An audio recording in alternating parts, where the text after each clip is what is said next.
कहते हैं जब जागो तभी सवेरा।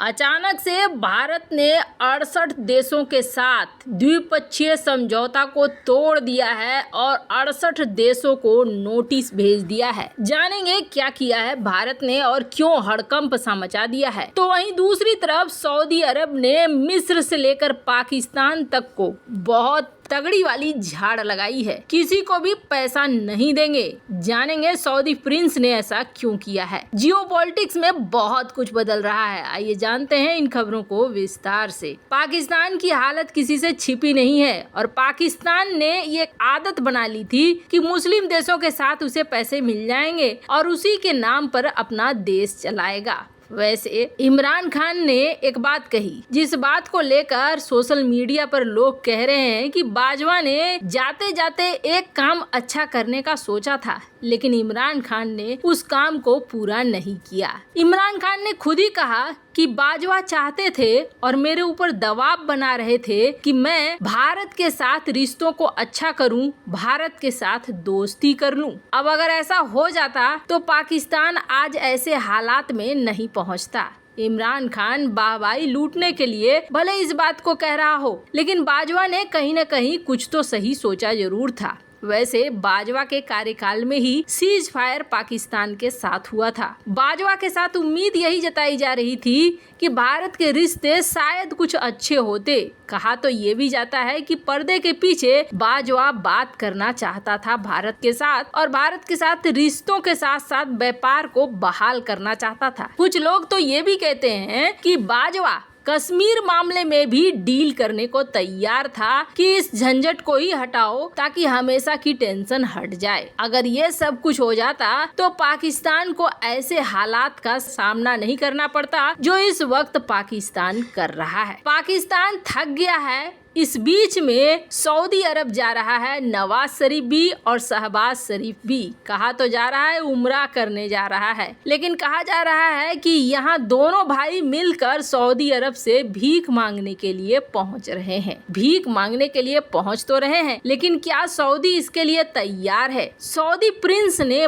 बहुत साफ साफ कह दिया है, चाहे मिस्र हो चाहे पाकिस्तान हो, किसी को भी हम बिना शर्त पैसा देने वाले नहीं हैं। वैसे आपको बता दें दुनिया का एक और मुस्लिम देश है जहां बहुत भयानक तबाही है और भूखमरी जैसे हालात हैं, वो है ये मिस्र। मिस्र में भी इस वक्त बहुत ज्यादा तबाही मची हुई है, महंगाई तो पूछो मत। मिस्र का ये हाल है। मिस्र के राष्ट्रपति भी लोगों से मदद मांग रहे हैं, देशों के पास जा रहे हैं मदद के लिए। भारत से भी उन्होंने कई तरह के लाइन ऑफ क्रेडिट की मांग की थी। तो आपको बता दें सऊदी अरब ने मिस्र को भी साफ कह दिया है कि बिना शर्त हम कोई पैसा देने वाले नहीं है। अब अचानक से सऊदी क्यों बदल रहा है? तो नए प्रिंस के नेतृत्व में सऊदी अरब में बहुत सारी चीजें बदल रही है। नए प्रिंस इस बात को बहुत अच्छे से समझ रहे हैं कि आने वाला समय तेल और गैस का नहीं रहने वाला है और ये जो रईसी है, ये रईसी कुछ ही समय की मेहमान है। अब ऐसे में जब ये रईसी ज्यादा दिन नहीं चलने वाली है, जीरो कार्बन के कारण दुनिया भर के देश अब ऊर्जा के नए सेक्टर में जा रहे हैं, तो पैसे को बर्बाद करने का कोई मतलब नहीं बनता है। पहले वाली स्थिति नहीं रह गई है, इसलिए अब हर पैसे को ये लोग भी पकड़ के रख रहे हैं, उसी हिसाब से चल रहे हैं जिस हिसाब से इनका व्यापार फले फूले। दूसरी जगह भी देखा जा रहा है सऊदी अरब यूएई को इन्वेस्टमेंट करते हुए अपने लीक से हटकर व्यापार को करते हुए। ऐसे में सऊदी ने सीधे कह दिया है चाहे जो भी हो, पैसे अगर हम देंगे तो बिना शर्त के नहीं देंगे। और पाकिस्तान का तो रिकॉर्ड भी खराब है। पाकिस्तान पैसों को ले लेता है और लेने के बाद इसे हजम कर जाता है और फिर अगली बार कटोरा फैला देता है। ऐसे में पाकिस्तान के लिए तो नियम बनने ही थे।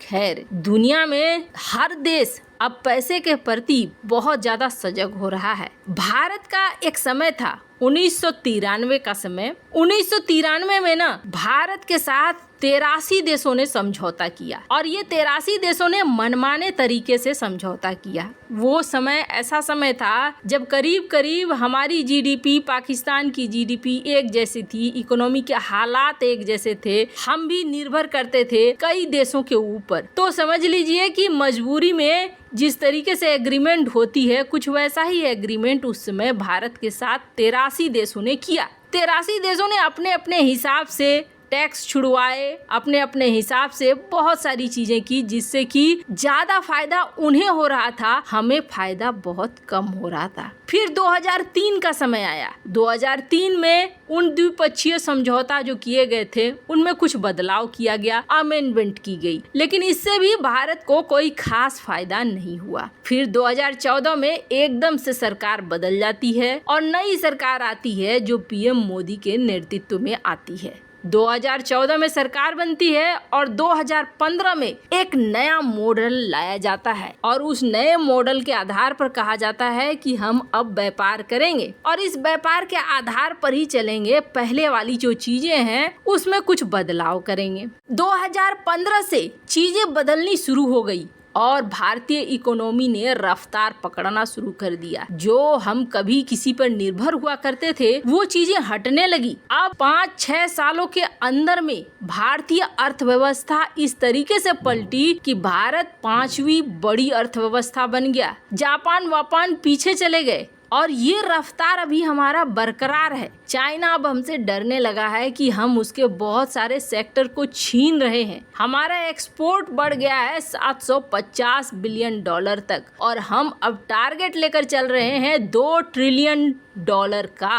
और ये सारी चीजें आंखों के सामने होता हुआ दिख रहा है। किस तरीके से भारत में अब विदेशी कंपनियां आ रही हैं, यहाँ पर मैन्युफैक्चरिंग बढ़ रहा है, वो भी दुनिया को दिख रहा है। कहने का अर्थ ये है कि अब हमारी अर्थव्यवस्था कुछ उस लेवल पर हो गई है जहाँ पर जब हम टेबल पर बातचीत करने के लिए बैठेंगे तो हम अपनी शर्तों को मनवा सकते हैं। अब दुनिया भर की मनमानी नहीं चलेगी और दुनिया जिस तरीके से अपने हिसाब से सोचती है वो भी नहीं चलेगी। यही सोच कर और ये सारी चीजें देखते हुए भारत ने 68 देशों को हड़का दिया है और एकदम से रातों रात ये नोटिस पहुंच गई है और इस नोटिस में ये कहा गया है कि हमने जो आपसे 1993 में बायलैटरल समझौते किए थे, द्विपक्षीय समझौते किए थे, अब वो अनुकूल नहीं है और हम उन द्विपक्षीय समझौतों को तोड़ रहे हैं। वैसे आपको बता दें कुल 83 देश थे जिनके साथ भारत ने समझौते किए थे, लेकिन भारत ने अभी सिर्फ 68 देशों के साथ समझौतों को तोड़ा है और तोड़कर अब ये निर्णय लिया जा रहा है कि भारत नए तरीके से नए मॉडल के अनुसार द्विपक्षीय समझौते करेगा जिसमें भारत को भी फायदा दिखना चाहिए। ऐसा नहीं कि हम सिर्फ सामने वाले देश का ही फायदा करवाएंगे, हम अपने लिए भी फायदा देखेंगे। किस तरीके से भारत ने 68 देशों को नोटिस भेज दिया है कि हम अपने बायलैटरल समझौते तोड़ रहे हैं। वैसे क्या आप मानते हैं कि नई सरकार आने के बाद बहुत कुछ बदल गया है और नई सरकार के अंदर इकोनॉमिक रफ्तार भी बढ़ रही है और भारत अब अपनी शर्तों पर काम करवा रहा है? कमेंट कर अपनी राय जरूर बताएं। जल्द मिलते हैं अगले वीडियो में नई खबर के साथ।